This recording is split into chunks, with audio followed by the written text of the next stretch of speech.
কেউ একজন ঠিকই বলেছেন, পৃথিবীর সব মানুষের চশমার নম্বর যেমন সেম হয় না, ঠিক তেমনি সবার জীবনও কিন্তু সমান হয় না। পরীক্ষার কোশ্চেন পেপার কিন্তু সবার সমান হলেও সবার জীবনের কোশ্চেন পেপার কিন্তু আলাদা আলাদা হয়। সুতরাং পরীক্ষার সময় নকল করাটা বন্ধ করে নিজের যে প্রশ্ন আছে সেই প্রশ্নের উপরেই ফোকাস করো, তাহলে দেখবে তুমি সব ক্ষেত্রে জয়ী হতে পারবে। তোমার কনফিডেন্স বিল্ড হবে, তোমার কনফিডেন্স গেইন হবে। আজকে কোনো গল্প বলতে আসিনি, আজকে বেশ কয়েকটা কথা বলবো, কারণ বেশ কিছুদিন পরেই হবে আমাদের লাইফের সবচাইতে বড় একটা পরীক্ষা, সেটা হচ্ছে মাধ্যমিক পরীক্ষা। হ্যাঁ, আমি একজন ছাত্র, কারণ আমার লাইফেও এই পরীক্ষাটা হয়ে গেছে। সুতরাং আমি বুঝি এই পরীক্ষাটার গুরুত্ব কতটা বেশি। আর সত্যি কথা বলতে গেলে কি বলতো, আমরা যখনই কোনো স্কুল থেকে মানে ছোটবেলা থেকে আমরা যতটা বড় হয়েছি, আমরা সবসময়ের জন্য আমাদের স্কুলের আমাদের শিক্ষকদের কাছেই পরীক্ষাটা দিয়েছি। কিন্তু এই পরীক্ষাটা বোর্ডের পরীক্ষা।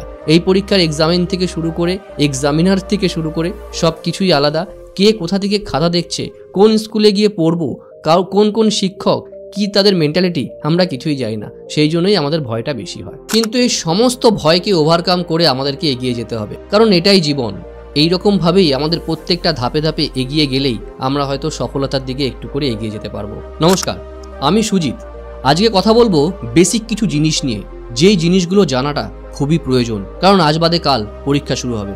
এবছর সবচাইতে গুরুত্বপূর্ণ যে নোটিশটা, সেটা সবার আগে শেয়ার করে দিই, কারণ অনেকেই হয়তো ভিডিওটা স্কিপ করে দিতে পারেন। তার মেন কারণটা আজকে প্রথমে বলে দিলে হয়তো আপনাদের বুঝতে সুবিধা হবে যে এই ভিডিওটার গুরুত্বটা কতটা বেশি। প্রথম যে পয়েন্টটা বলবো সেটা হচ্ছে নোটিশ। এবছর আইসিএসসি, সিবিএসসি এবং মধ্যশিক্ষা পর্ষদের থেকে একটা নোটিশ জারি করেছে। কোনো ছাত্র বা ছাত্রীকে যদি মোবাইল গ্যাজেটের সাথে পাওয়া যায় বা কোনো ইলেকট্রনিক গ্যাজেট যদি এবছর পরীক্ষা হলে পাওয়া যায় কোনো ছাত্র বা ছাত্রীর সাথে, তাহলে কিন্তু তার 3 বছরের জন্য তাকে সাসপেন্ড করা হবে। এটা ভীষণ কিন্তু ভ্যালিড রিজন একটা, যেখানে প্রত্যেকটা ছাত্রছাত্রীকে অ্যাওয়ার করা হয়েছে যে তারা যেন কোনো রকমের কোনো ইলেকট্রনিক গ্যাজেট নিয়ে এক্সাম হলে না পৌঁছায়। এবং এই নোটিশটা প্রত্যেকটা স্কুলে কিন্তু সার্কুলেট করা হয়েছে। আই হোপ তোমাদের শিক্ষকরা এটা অ্যাওয়ারও করেছেন। সেকেন্ড যে নোটিশটা ওরা শেয়ার করেছে সেটা হচ্ছে, খাতা যদি নকল করতে দেখা যায়, মানে আমরা প্রচলিত ভাষায় যেটাকে বলি টুকলি করা, টুকলি করতে যদি কোনো ছাত্র বা ছাত্রীকে দেখা যায়, তার খাতাও কিন্তু 2 বছর পর্যন্ত সাসপেন্ড করে দেওয়া হবে। সুতরাং এটা কিন্তু একটা বিগ পানিশমেন্ট। এখনো পর্যন্ত কিন্তু এরকম ধরনের কোনো পানিশমেন্ট আমাদের ছিল না। এখন কিন্তু সেই পানিশমেন্টটা অ্যাডিশন হয়ে অনেকটাই ছাত্রছাত্রীদের ভিতরে ভীতি জন্মেছে। আমি বলবো এই ভীতিটাকে দূর করে নিজে কনফিডেন্ট থাকো। অনেক ভালো পড়েছো সারা বছর, এর থেকে আর বেশি কিছু হতে পারে না। এতদিন ধরে যা যা পড়েছো সেইগুলোকেই রিভিশন করো, ডেফিনেটলি তুমি ভালো রেজাল্ট করতে পারবে। আর রেজাল্ট হচ্ছে একটা নাম্বার মাত্র। আমরা সবসময়ের জন্য নাম্বারের পিছনে ছুটি, বেশি নাম্বারের পিছনে ছুটে লাভ নেই। তুমি যতটুকু পড়েছো ততটুকুই বেস্ট দেওয়ার চেষ্টা করো, সেটা নিয়েই হ্যাপি থাকবে। তোমার টিচার বা তুমি যেখানে পড়ো তাদেরকে জিজ্ঞাসা করে দেখবে যে তারা তাদের ছাত্র জীবনে কতটা মার্কস পেয়েছিল। মার্কসটা কিন্তু ম্যাটার করে না। তুমি বড় হয়ে তুমি তোমার গোলের দিকে কোন পথে কিভাবে এগোবে তুমি নিজেও জানো না। সুতরাং মার্কস একটা নাম্বার মাত্র, সেই নাম্বারটা তোমার প্রাপ্য, যেই নাম্বারটা তুমি ডিজার্ভ করো। সুতরাং এই নাম্বার নিয়েই জীবনে বড় হতে হবে তার কিন্তু কোনো মানে নেই। সুতরাং নাম্বারের পিছনে না ছুটে যতটুকু প্রয়োজন সেটাই ভালো করে লেখার চেষ্টা করো, দেখবে অবশ্যই তোমার ভালো হবে। এবার আসি কিছু গুরুত্বপূর্ণ কথায়। সেটা হচ্ছে, যখন এক্সামিনেশন হলে তুমি ঢুকে যাবে, যখন পরীক্ষার হলে ঢুকবে, সবসময়ের জন্য মাথাটাকে প্রচণ্ড শান্ত রাখবে। অহেতুক কারোর সাথে তর্কাতর্কিতে জড়াবে না। বিশেষ করে এক্সামিনার যে থাকবেন তার সাথে তো কোনো তর্কেই যাবে না, তাহলে কিন্তু আখেরে ক্ষতিটা তোমার। কারণ প্রত্যেকটা সময়ের কিন্তু মূল্য আছে। বিশেষ করে ওই যে পরীক্ষার সময় যতটুকু সময় তোমার জন্য নির্ধারিত করা হয়েছে, ওই সময় যাতে কোনো রকমভাবেই বিলম্ব না হয়, সেটা যে কারণেই হোক না কেন। সুতরাং অহেতুক তর্কে বিতর্কে না গিয়ে নিজের যতটুকু পারবে ততটুকুই লেখার চেষ্টা করবে এবং সেটাই লিখে আসো। পরীক্ষা দিতে যাওয়ার সময় অবশ্যই স্ট্রং মেন্টালিটি রাখবে, সবসময়ের জন্য পজিটিভ ভাববে। চাইলে তুমি অ্যাফার্মেশনও করতে পারো যে আমি সকালবেলা ঘুম থেকে উঠলাম, আমি সবসময় যেটা করি ঘুম থেকে উঠে ভাবা যে আজকের দিনটা আমার অবশ্যই ভালো যাবে। সুতরাং তুমিও চেষ্টা করে দেখবে একবার আয়নার সামনে দাঁড়িয়ে যে আজকে যেন পরীক্ষাটা আমার ভালো হয়। আজকে আমার এই সাবজেক্টের পরীক্ষা আছে, আজকে আমার বেঙ্গলি আছে, আজকে আমার ম্যাথ আছে। আমি তো ম্যাথে অনেক স্ট্রং, যতটুকু পারবো ডেফিনেটলি আমার ভালো হবে। আমি যা যা পড়েছি আমার সেই থেকেই প্রশ্ন আসবে। এইটা অবশ্যই একটা করবে, দেখবে অ্যাফার্মেশন, ল অফ অ্যাট্রাকশন যেটা থাকে আর কি, আমরা যেটা পড়েছি সবসময়ের জন্য জানি যে ইউনিভার্সের কাছে তুমি যখন যেটা চাইবে ইউনিভার্স তখন তোমাকে সেটা দেবে। তুমি যদি তার কাছে নেগেটিভ চাও অবশ্যই তুমি নেগেটিভই পাবে, কিন্তু তুমি যদি পজিটিভ তার কাছে চাও অবশ্যই তুমি পজিটিভ পাবে। সুতরাং পজিটিভ চাইতে তো কোনো ক্ষতি নেই। তুমি এটাই সবসময় ভাবো যে আমি যা পড়েছি আমার কোশ্চেন সবসময়ের জন্য কমন আসবে এবং আমি সব প্রশ্নের উত্তর দিতে পারবো। দেখবে ডেফিনেটলি তুমি সেগুলোই অ্যাচিভ করতে পারবে। সুতরাং always be positive with strong mentality. বড়রা সবসময়ের জন্য একটা কথা বলে থাকেন যে আগে যে কোশ্চেনগুলো পারবি সেইগুলো আগে লিখে নিবি। কথাটা কিন্তু কিছু ভুল নয়, কারণ ওইগুলো তোমার জানা কোশ্চেন। সবসময়ের জন্য জানা কোশ্চেনের অ্যান্সারগুলো তাড়াতাড়ি করলে তোমার ভাবতে সময় নষ্ট কম হবে। সুতরাং জানা জিনিসগুলো আগে লিখে নাও, তারপরে যেগুলো পারবে না সেগুলো নিয়ে পরে ভাববে। অহেতুক সময় নষ্ট করো না, কারণ সময়ের কিন্তু বিশাল মূল্য আছে। সময় নিয়ে একটা ছোট্ট গল্প তোমাদের সাথে শেয়ার করব। এক ভিক্ষুক সমুদ্রের পাশ থেকে যাচ্ছিল। যেতে যেতে সে দেখলো অনেকটা নুড়ি কাকড়ের মতো পাথর রাস্তার ধারে পড়ে রয়েছে, রোডের পাশেই পড়ে রয়েছে আর কি। সে তখন কি করলো, ওখান থেকে একটা করে পাথর নিয়ে সে আবার সেই সমুদ্রে ফেলতে লাগলো। একটা, দুটো, তিনটে, চারটে, সব কটা ফেলতে ফেলতে সে যখন লাস্টের পাথরটা হাতে নিল, তখন সে হাতে নিয়ে তুলে দেখলো যে পাথরটা ভীষণ চকচক করছে। তখন সে রিয়েলাইজ করলো এই পাথরগুলো সব ডায়মন্ড ছিল, মতি ছিল। তাহলে আগে যে পাথরগুলো ফেলে দিলাম, তাহলে কি সেগুলোও মতি ছিল বা ডায়মন্ড ছিল? আমাদের কাছে না সময়টা ঠিক ওই রকম। আমরা যখন সময়টা নষ্ট করি আমরা তখন বুঝি না যে এই সময়ের মূল্যটা কতটা। আমরা একটা এজের পরে গিয়ে বুঝতে পারি যে আমরা কতটা সময় নষ্ট করে এসেছি। সুতরাং সময় নষ্ট করো না, সময়কে গুরুত্ব দাও। যে সময়কে ভালোবাসবে সময় তাকে ভালোবাসবে। আমাদের বিজনেসের একটা মূল মন্ত্র আছে, টাইম ইজ মানি। এই কথাটা কিন্তু বিশাল গুরুত্বপূর্ণ। যতটা তাড়াতাড়ি তুমি এটা বুঝতে পারবে তোমার জন্য ততটাই লাভবান। সুতরাং সময় যাতে কখনোই নষ্ট না হয়, বি প্রিপেয়ার ফর দ্যাট। শেষে একটা পয়েন্ট বলবো, সেটা হচ্ছে ডিস্ট্র্যাকশন। আমরা কিন্তু শুধু সোশ্যাল মিডিয়াকেই ডিস্ট্র্যাকশন বলি উইথ মোবাইল। মোবাইল ছাড়াও কিন্তু আমাদের লাইফে ডিস্ট্র্যাক্টেড করার লোক প্রচুর রয়েছে। বন্ধুবান্ধব থেকে শুরু করে, রিলেটিভস থেকে শুরু করে, গার্লফ্রেন্ড, বয়ফ্রেন্ড, কারোর অভাব নেই। কিন্তু এই সময়টা কিন্তু তোমার সময়, তোমার গড়ার সময়, নিজেকে তৈরি করার সময়।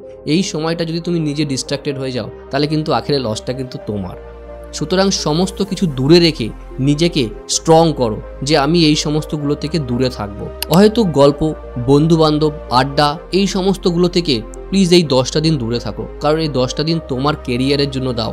কারণ আজকে যদি তুমি নিজেকে ফাঁকি দাও, আজকে যদি তুমি নিজের জন্য সময় না দাও, তাহলে কিন্তু ভবিষ্যতেও তুমি এই সময়টার জন্য কাঁদতে হবে, ভাবতে হবে যে আজকে আমরা এই সময়টা নষ্ট করেছি।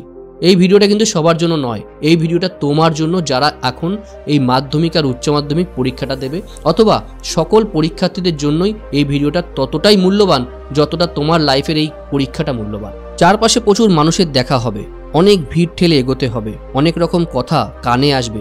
শুধু তোমাকে যেটা করতে হবে সেটা হলো ইগনোর। সুতরাং সবাইকেই ইগনোর করতে হবে। জীবনে কিছু মানুষ আবর্জনা ছড়াতে আসবে, তাদেরকে আগাছার মতো উপড়ে ফেলে দিতে হবে। লাইফে নিজের বাউন্ডারি সেট করতে হবে। নেগেটিভ যেখানে থাকবে না, যেখানে দেখাই যাবে না। শুনতে খারাপ লাগলেও ভাই এটাই সত্যি কথা, কারণ তারা চায় সহানুভূতি নামক মলমের তলে একটু কাটা ঘায়ে নুন ছেটাতে, আর তুমি সিম্পলি সেই সুযোগটাই দেবে। এই সুযোগটা যদি দিতে না হয়, অযথা তর্কে যেও না, বোঝাতে যেও না যে তুমি কতটা পারফেক্ট। বোঝাতে যাওয়ার কোনো প্রয়োজনই নেই। তোমার সামনে কেউ যদি বলে তুমি মূর্খ, তাহলে কি তুমি মূর্খ হয়ে যাবে? নিজের এনার্জি বাঁচিয়ে রাখো, অন্য কাজে লাগবে। আর সবচাইতে বড় কথা কি বলতো, সমালোচনা থেকে একটু দূরে থাকো। সমালোচনা লোক তোমাকে করবেই। তুমি ভালো কাজ করলেও তোমাকে নিয়ে সমালোচনা করবে, তুমি খারাপ কাজ করলেও লোকে তোমাকে নিয়ে সমালোচনা করবে। সুতরাং সেই সমালোচনায় কান দিয়ে কি লাভ? কুছ তো লোক কহেঙ্গে, লোগোं का काम है कहना। আর তুমি যদি সেই কাজটাই করো, তাহলে তোমার আর তাদের ভিতরে কি পার্থক্য আছে? আর সব থেকে যেটা না বললেই নয়, সেটা হচ্ছে মোবাইল। আমাদের সময়ও কিন্তু মোবাইলটা ছিল, কিন্তু আমাদের সময় মোবাইলের এই বিনোদনের মাধ্যমটা ছিল না। আমি কিন্তু খুব একটা বেশি পুরনো লোক নই, সুতরাং আমি এই ব্যাপারগুলো বুঝি। এত ইনস্টাগ্রাম, ফেসবুক, হোয়াটসঅ্যাপের মতো জিনিস ছিল না যেখানে আমরা এন্টারটেন করতে পারতাম নিজেদেরকে, এবং সত্যি কথা বলতে গেলে অনেক ভালো ছিলাম। কিন্তু তুমি আজকে একটা রিল দেখতে গিয়ে কখন 2 থেকে 20 মিনিট হয়ে যায়, 20 থেকে 2 ঘন্টা হয়ে যায়, সেটা তুমি বুঝতে পারো না। এই জায়গাটাকেই তোমাকে আজকে বাউন্ডারি সেট করতে হবে।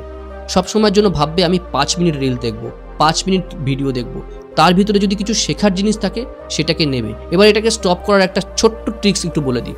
5 মিনিট পরে ঘড়ির অ্যালার্ম দিয়ে রাখবে, 5 মিনিট আমি দেখবো। 5 মিনিটের পরে যাই হয়ে যাক, যত ইন্টারেস্টিং মুভি থাকুক, যত ইন্টারেস্টিং মুভি ক্লিপস থাকুক, আমি সেটাকে ইগনোর করবো। হাউ বলে তো দিলাম, কিভাবে করবো? 5 মিনিট ধরে রাখতে হবে ঘড়ির টাইম দেখে, যে 5 মিনিট হয়ে গেলে আমি মোবাইলটাকে স্টপ করব, চোখটা বন্ধ করব। চোখটা বন্ধ করে ভাববো যে আমি এই যে 5 মিনিট জিনিসটা দেখলাম, এই 5 মিনিট জিনিসটা থেকে আমি কি কিছু পজিটিভিটি পেলাম? সেটা নিয়ে কি আমি আমার লাইফে কিছু ইমপ্লিমেন্ট করতে পারবো? তাহলে সেটার কি দেখার মানে আছে? ওটা ওখানে স্টপ করে ওখান থেকে স্ক্রল করে বেরিয়ে যেতে হবে। যদি এটা করতে পারো তাহলেই তুমি এগোতে পারবে, আর যদি এটা করতে না পারো তাহলে তুমি ভাই স্ক্রোল করে যাবে শুধু। নাও ইউ ডিসাইড যে তুমি কি করবে, স্ক্রোলিং করবে নাকি স্টপ করবে নাকি ইগনোর করবে। সুতরাং ইগনোর করাটা শেখো, ইগনোর করাটা ভীষণ ইম্পর্টেন্ট। অনেক কথাই বললাম, সবশেষে একটা কথাই বলবো, বেস্ট অফ লাক। আর কিছু বলার নেই। যখনই পরীক্ষা দিতে বসবে, পরীক্ষার প্রথম ওয়ার্ডটা লিখবে, সেটা নিজের নাম হোক আর যাই হোক না কেন, ঈশ্বরকে স্মরণ করে, মা বাবাকে স্মরণ করে পরীক্ষা দাও। তোমার পরীক্ষা ভালো হবে, আমি বিশ্বাস করছি। এবং পরীক্ষা ভালো হলে তুমি এই ভিডিওটার নিচে একটা কমেন্টস করে যাবে যে দাদা বা ভাই আমার পরীক্ষা ভালো হয়েছে। এবং কে কোথা থেকে এই ভিডিওটা দেখছো অবশ্যই কমেন্টস করে জানিও, তাহলে আমার ভালো লাগবে। যদি তোমাদের সাথে কোনোদিন দেখা হয়, ডেফিনেটলি আমি নিজেকে ধন্য মনে করব, কারণ তুমি এই ভিডিওটা দেখলে বলে। এবং এই ভিডিওটা থেকে যদি তোমার মনে কিছুটা ইমপ্রুভ হয়, তুমি যদি নিজেকে কিছুটা ইমপ্রুভ করতে পারো, সেটা হবে আমার সার্থকতা এই ভিডিওটা তৈরি করার। আর আমার চ্যানেলের ভিডিও তৈরি করার পেছনে এটাই সার্থকতা, যে কোনো মানুষ যদি এই ভিডিও দেখে নিজেকে একটু ইমপ্রুভ করতে পারে, দ্যাট ইজ মাই অ্যাচিভমেন্ট। এর থেকে আর বড় কি হতে পারে বলো? মানুষকে যদি ভালো পথে এগিয়ে নিয়ে যেতে পারি, আর আমরা যদি সবাই একটা ভালো বা স্ট্রং কমিউনিটির দিকে যেতে পারি, তাহলে এর থেকে তো আর ভালো কিছু হতে পারে না। যদি স্ট্রং কমিউনিটিতে যুক্ত হতে চাও, আমি আমার হোয়াটসঅ্যাপ চ্যানেলের লিঙ্কটা তোমাদের দিয়ে দিলাম। ওখানে অনেক আপডেট আমি শেয়ার করি, সেখানেও ক্লিক করে জয়েন করতে পারো। আশা করি ভালো ছাড়া খারাপ হবে না। এনিওয়েজ, সবাই ভালো থেকো আর সুস্থ থেকো। আর শেষ করার আগে সবসময় যেটা বলে থাকি, মা বাবার আশীর্বাদ, ঈশ্বরের আশীর্বাদ আর আপনজনের আশীর্বাদ দিয়ে এমন কিছু কাজ করো যেটা দেখে সবাই তোমার মতো করতে চাইবে। কারণ জীবন কিন্তু একটাই। সবসময় মনে রেখো, গোটা পৃথিবীর কাছে তুমি একজন সাধারণ মানুষ হতে পারো, কিন্তু তোমার পরিবারের কাছে তুমি গোটা একটা পৃথিবী। তাই নিজের খেয়াল রাখো বস। তোমাকে কিন্তু তোমার বাবা মা খুব আদর যত্ন করে মানুষ করছে, তাদের সম্মানটা রাখো। তুমি কৃতজ্ঞ, তোমার একজন কেয়ারিং প্যারেন্টস রয়েছে। সুতরাং সবাই ভালো থেকো আর সুস্থ থেকো আর নিজের খেয়াল রেখো। দেখা হচ্ছে অন্য ভিডিওতে। এখন ভিডিওটা এখানে স্টপ করে দেওয়া ভালো, কারণ আজকে যদি এই ভিডিওটা এখন এখানে স্টপ না করো, এরপরে তুমি অন্য ভিডিওতে চলে যাবে। তাই আমার ভিডিও হলেও বলছি, এই ভিডিওটা স্টপ করে প্লিজ পড়াশোনায় মন দাও। ভালো থেকো।